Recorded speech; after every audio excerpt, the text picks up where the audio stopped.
Muniguda police station रे लगाड़ी सिक्का मृत्यु घटना रे एसडीपीओ संतोषी ओराम एक प्रेसमिट रे गत 2 दिन तलर एही घटना रे मुख्य अभियुक्त एवं तार सहयोगी को गिरफ करा जायतिबा सूचना दैछन्ति।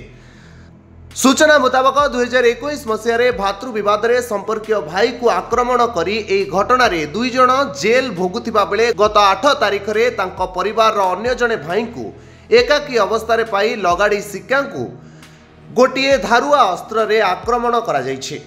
एही घटना परे लगाड़ी सिक्का मृत्युवरण करिसेंति।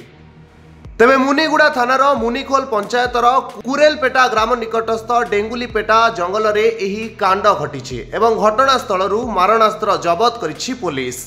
आमर गत 8 तारिख दिन 8/1/2025 तारिख दिन आमर डुम्बुली पंगा जंगल रे कुलेरपेटा गाँव रो डुम्बुली पंगा जंगल रे पूर्व शत्रुता केन्द्र करी सेही गाँव कुलेरपेटा गाँव रो 2 जण पिला जोटे बटकू शिकका एवं लखन शिकका 2 जण मिसी गोटे ड्रोकू शिकका से गाँव गोटे लोक को लेकिन टांगिया सेठी हाणिकी पकई देइथिले।